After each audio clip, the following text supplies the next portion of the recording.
So Richie Hume, welcome to the podcast, man. Thanks for having me. Appreciate it, man. It's good to be here. Yeah. It's a beautiful office you guys got. Yeah, thank you. How's your day going? How's your week going? Good, man. I've been playing gigs pretty much every night, which is amazing. Just trying to keep my voice intact and keep my energy up, Yeah. like all of us. Yeah. So what goes into like playing a gig on on a night? Like how much do you prepare? Like timing of all that? Like So at this point, I'm doing a lot of acoustic gigs, solo and sometimes duo, and sometimes I'll get together with like a trio or a small full band. So smaller scale, not huge band stuff. And it's typically I try to keep musicians that I play with on the regular. So not a whole lot of preparation at this point. Um, it's just a lot of learning on the fly and leaning on the songs and structures that work and trying to kind of be spontaneous because when people come to see live music around here, it's at a beach bar or it's at there's a lot of tourist destinations that I end up playing at, or maybe it's a private party, but they're trying to have fun. And I think kind of experiencing and letting them in on the spontaneity of it is definitely a part of facilitating, like a relaxed, fun environment. mhm. So that's the name of the game around So here. are you playing like original songs or covering songs? I'm mostly covering songs when I play out around here. I do throw in maybe an original a set or so, maybe two originals a set sometimes if I'm feeling froggy. Obviously, as somebody who's been playing for a long time, the goal has always been to put out your own music and have people hopefully listen to it and check it out. But, studio time's expensive and you got to make a living. So you definitely got to go out and play some covers for me. Got to play some covers so that you can do the things that you want to do, The studio time and everything. studio time and putting out original music. Yeah. Yeah. How long did you grow up in this area? I kind of moved around quite a bit. So I grew Okay. up predominantly in the Northeast, Carolina, Connecticut, Pennsylvania, Oh, and okay, cool. came down here about 6 years ago now, Okay. 5.5 years ago. And I've just been loving it, man. It's great, great area for music. Yeah. There's a lot of like you said, like the beach bars and some of the cities like the smaller like Dunedin and stuff, they lean into like the live music and stuff. It's a working scene down here. Yeah. So with that, the most of the musicians that do have original music kind of do what I do, where they play the covers so that they can do other things. And because it's a working scene, you got all these musicians around here that have put in 10,000 hours easy doing what they do. So when you get to see them really do what they do, it's amazing how talented some of them are. Mhm. Just because the sheer amount of time at 3 to 4 hours a night, you know, 250 times a year, the sheer amount of time that the musicians around here put in is crazy. And it definitely, I think, shows when you go to see some of them at a showcase or something like Mhm. that. Mhm. So take us back to the beginning. Like how did you get into music? What was that like for you?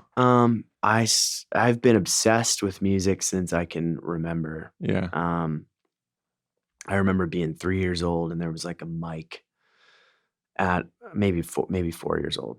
When I first had memories, there was like a mic at the pre-K, and I remember singing Queen into the mic, like singing "We Will Rock You," and I was really infatuated by this Queen Greatest Hits CD that my mom and dad had, and then I remember going to the mall a couple years later, like 6 years old, and seeing like a Kiss poster and just being like taken by it, like these weird, crazy looking guys and like this makeup Mhm. with these Mhm. fireworks and I heard it and it's just this powerful rock and roll, it kind of just overtook me. And since then I've just been it's like all I've was able to think about as a kid.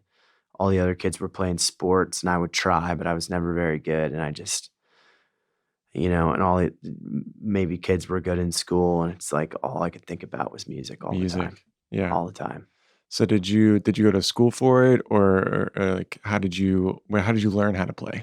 So I just grabbed the guitar and started playing, and had some lessons for sure on guitar, and Mhm. I've always been naturally able to carry a tune vocally, but I honed that in with voice lessons through like high school and stuff like that. So I Mhm. definitely nerded out through middle school and high school, and Mhm. was in bands and battle of the bands and all that stuff. And I've just it's something, I've tried to do other things, but I've always come back to playing The music. music.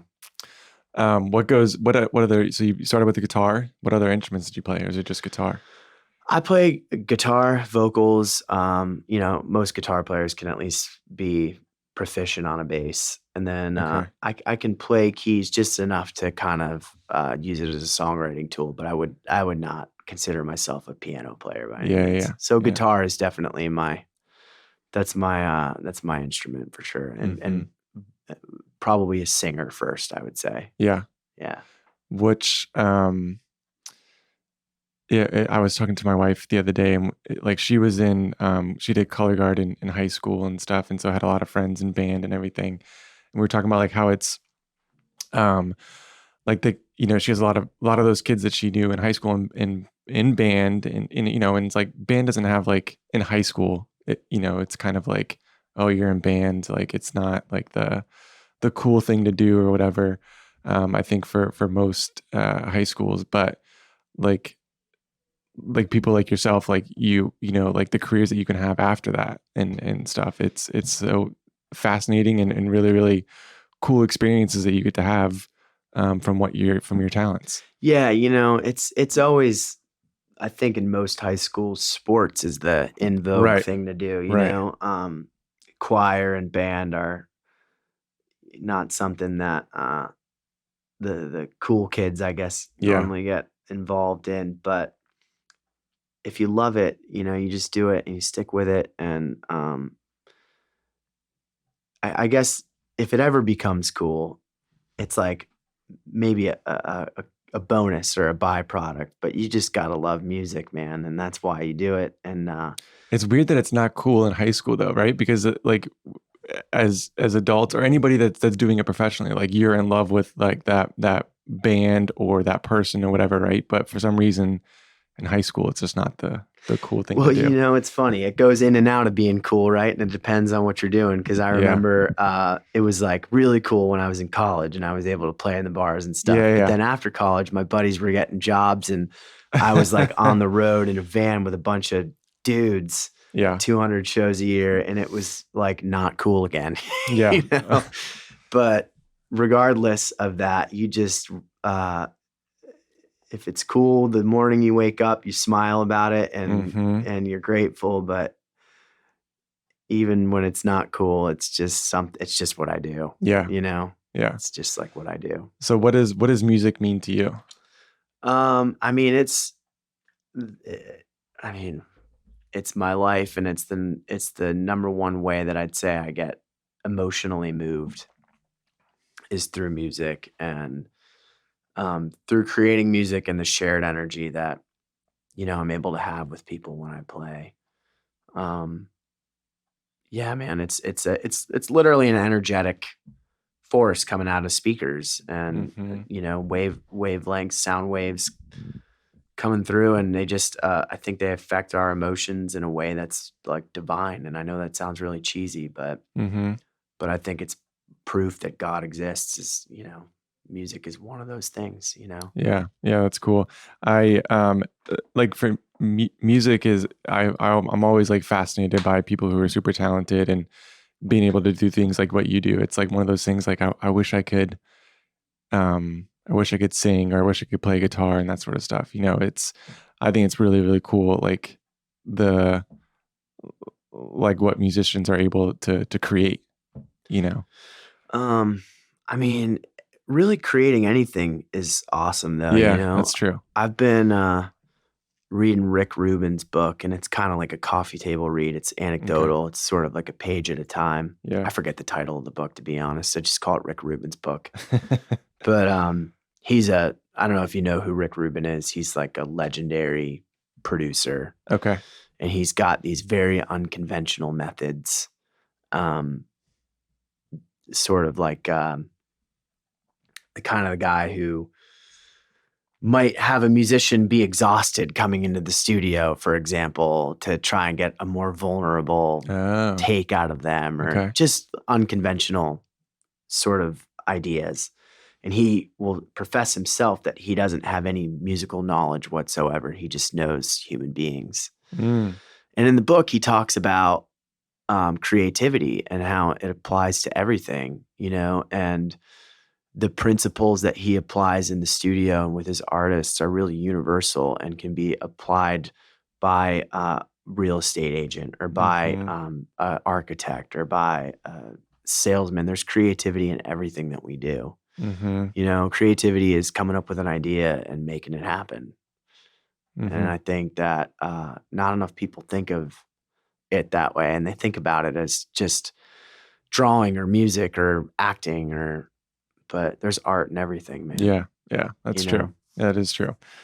So um, what goes into creating a song?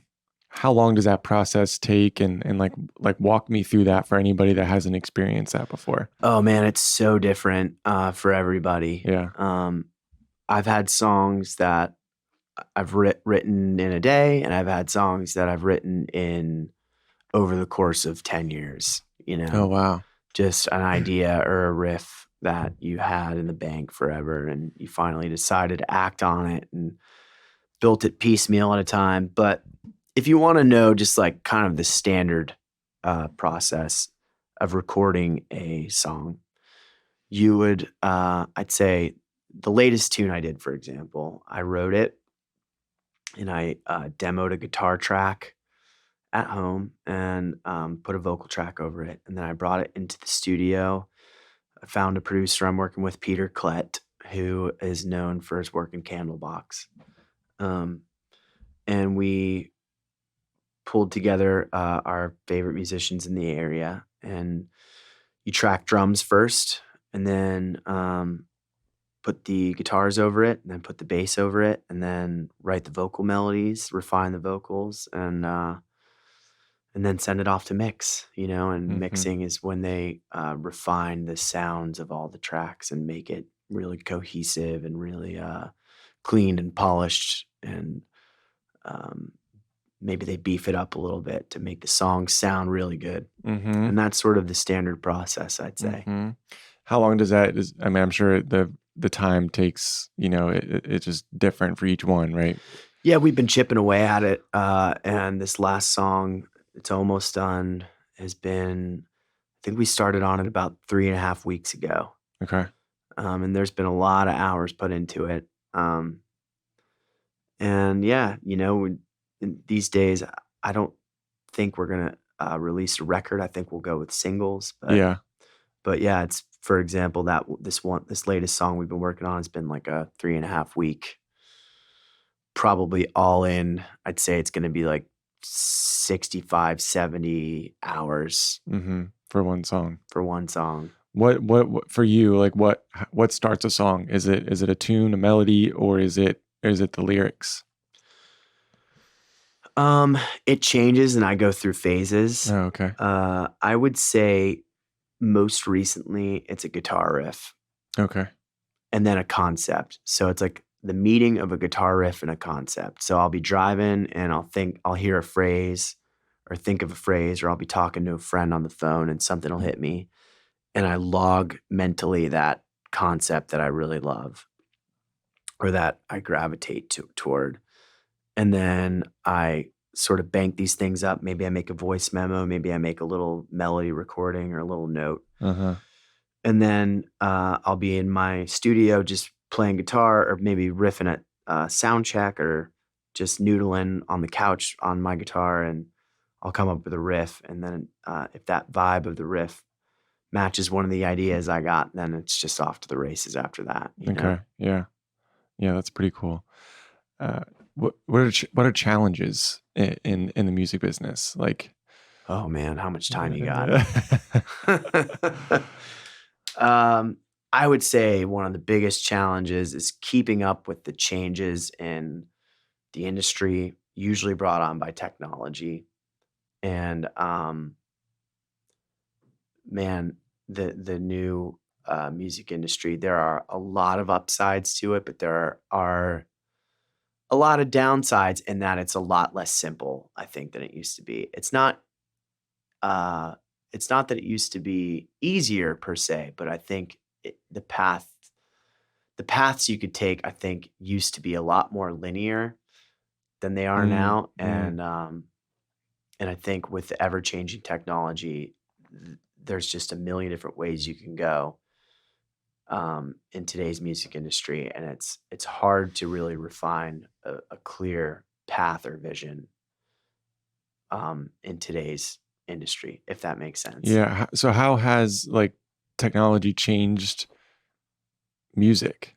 Like, is there like, As a general term, yeah, or as a general theme, I should say, technology has taken music from more and more from the physical to the digital, you know? mm, So there was a time when bands, and this is before my time, unfortunately. I would have loved to have lived during this time, but there was a mm-hmm, time when bands sold records, mm-hmm, vinyl records, CDs, cassettes, physical products, mm-hmm, units.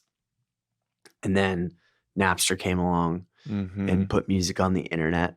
And for a while there, people were downloading it illegally, and the music industry freaked out. And then it went to iTunes, which was a pretty solid format for musicians to thrive.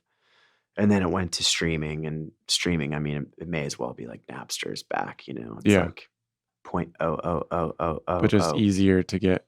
1 cent per stream. Oh, really? Yeah, I've heard it's pretty low. Yeah. yeah, yeah. So It's to make any money, you just have to have millions and millions and millions of streams. millions and millions of Yeah. streams. And basically, a song is like an advertisement to get people to come out and see you live or buy your merch. Is that how they make? I mean, I guess if you're not like one of the top musicians, like is that how you're making money? Is it like live performances? Live performances, syncing is a big deal now, which is like getting music, movies, and television to pick up your song. That's like Okay. kind of the new, I want to say it's like the new thing that a lot of musicians are striving for now, is to get a sync deal. Mm-hmm. Mm-hmm. Selling merch is a big one. So if you're like a band out on the road, and you're like a conventional touring band, selling merch. But yeah, I'd say just the biggest change has been just taking music from the physical to the digital. And now AI is coming along, and Yeah. that's going to be a whole new can of How do you? worms. All right. So I want to dive into that for a second, but before that, um, is it is music more competitive now because of technology and streaming and that sort of stuff than what it used to be? So this is going to be another bit of upsides and downsides, right? Yes, it's much more competitive. There's like, I- I'm not going to pretend I know the number, but it's a Yeah. staggering amount of songs that go to stream every single day. I think it's like multiple hundreds of thousands of songs hit streaming platforms every day, new A new songs. song. Yeah. Right. Yeah. So in that, it's way more competitive, and it's uh, very, very, very hard to make a living off of original music, but it also gives everybody a chance to put music out there, have it be heard, and maybe, make some money from it, and it's not all about money, but Yeah. or get some recognition for it, or it gives somebody the chance to make something amazing in their home studio and put it out and have it be Mm-hmm. heard. So Mm-hmm. So there's upsides to it, in that you don't need to anymore get this elusive record deal and go Yeah. into a major studio with thousands and thousands and thousands of dollars of overhead that could only be funded by an entity larger than you and your band. You can make this amazing stuff in all it takes is an amazing song, and you can make it in your room Yeah. and put it out and have and advertise it and push it through social media and hopefully get it to hit an algorithm, and people will hear it. Yeah. So that's an upside. Yeah. Yeah. I can see that. But also that creates more competition, right? There's more opportunity. Pros and cons. Yeah. So, all right. So AI. So how has AI changed? And AI is, I guess, mainstream, like relatively new. Like there's been, different avenues for AI for quite some time. But how has AI changed, or how do you see it changing music even into the future? Well, it's hard to answer that question. It's Yeah, of so course. new. I'd say it's this thing right now that is scaring the heck out of musicians. And most musicians are probably afraid of the changes it's going to bring, but some are like, it could also bring amazing changes. But I'd say places I could see it going, the cliff notes would be like, generic music is going to be in huge trouble. So like kind of the cookie cutter Nashville songs you hear, like a lot of the popular country stuff, I'd say, and a lot of the just pop music, and sort of like if you're in CVS, those songs you hear that are kind of stock, Mm-hmm. which I love many of those songs. They're going to be in trouble because AI is going to be able to write those songs soon, Mm-hmm. you know? Mm-hmm. And so songwriters, I think, are going to be in trouble. And then from there, I mean, I heard an Oasis song the other day with Liam Gallagher's voice on it that Oasis didn't write. They were called AISIS. Oh, really? And it sounded, And it sounded like one of the most killer Oasis songs I've ever heard. wow. Yeah. So now you're getting this strange territory of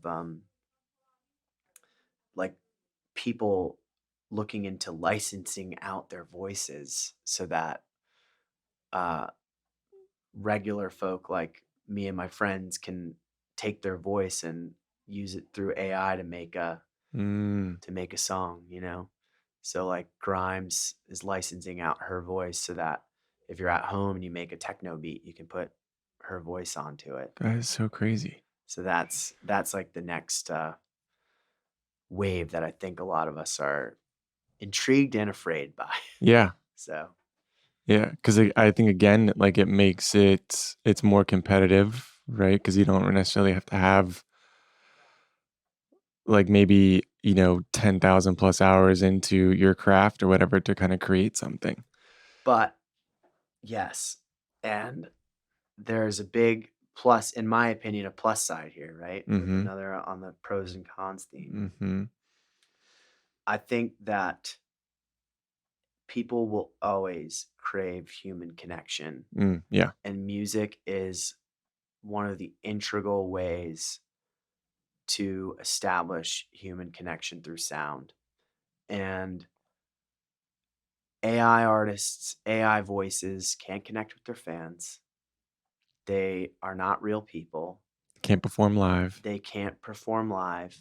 Well, a hologram of Freddie Yeah. Mercury could come Yeah. out, but people will crave human connection through music. And I think it's going to open the door for maybe like a really cool punk rock counterculture where there's an embracing of bands that are doing it for real, live, without the assistance of AI. And you're already seeing it with people wanting to see bands who aren't using BS backing tracks and stuff like that.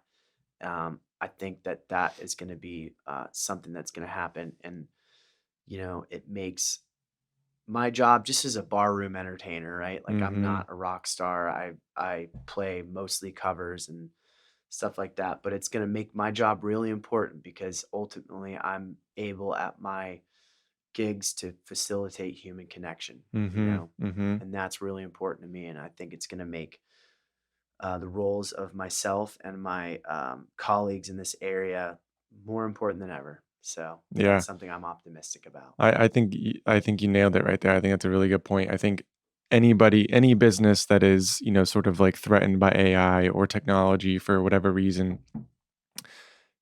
it goes back to the human connection in that interaction, right? There's always going to be people, like a small percentage of people that are they're gonna be okay without that, or okay using AI or some form of technology, and not having that human interaction. But for I think majority of the population, majority of people, that relationship that we have with one another is going to be extremely important, and more important than anything else that comes along. And man, I think that that's like a broad theme right now. Yeah. Yeah. I Yeah. think that people are recognizing how glued we all are to our phones, and I'm guilty, man. I'm Mhm. like the worst sometimes. But I know that I feel worse when I'm on it all the time, Yeah. I know that I feel much better when I'm outside and playing music with my friends, and I know that, I put on in a musical sense, I know that when I put on a Led Zeppelin record and I hear John Bonham's drums, and Jimmy Page's guitar, and Robert Plant ripping vocals, like, I know that that feels way cooler to me than some synthetic Mhm. garbage that's coming out now. Mhm. Um, like that rock and roll is and music and great music of all genres. It's just it's a way for us all to connect and feel something real. And I think that in a world where things are becoming more and more synthetic and manufactured by technology, um, I think that that's going to rise up. Mhm. Yeah, I like that. Um where do you play? Where can people find you? Listen to your So music? I play all over the Clearwater and Tampa Bay area, and hopefully, trying to expand in the next few years, putting a plan together. My music is on Spotify, Hume, Hume. If you type that in, and you see a guy with brown hair, medium size, that's me. And I'm on Instagram, Facebook, social media. If you type in Hume Music Official, you'll find me everywhere. And I Okay. post my gigs and post my new songs and all that stuff. So Hume, Hume, Music Official. Yeah, love that. And then one last question for you. When you're not playing music, or you're not playing a gig, let's say, um what are you doing? What do you like to do for fun? I me Not that and music isn't fun, but me and my fiance, who was on this podcast, yes. Jamie Langlois, soon to be Jamie Hume. Um, we are fitness gym rats. So I'm in the gym all the Yeah. time, and I love it. Keeps me sane. We're walking our beautiful dog Blue all the time, and yeah, man, just enjoying what Florida has to offer. We live in paradise, so Yeah. I'm grateful for that, and that's what I like to do. Absorb sunshine and hit the gym. Yeah. I love that. Richie, thanks for being here. I appreciate you taking the time to do that. Thanks so much for having me, man. That was a lot of fun.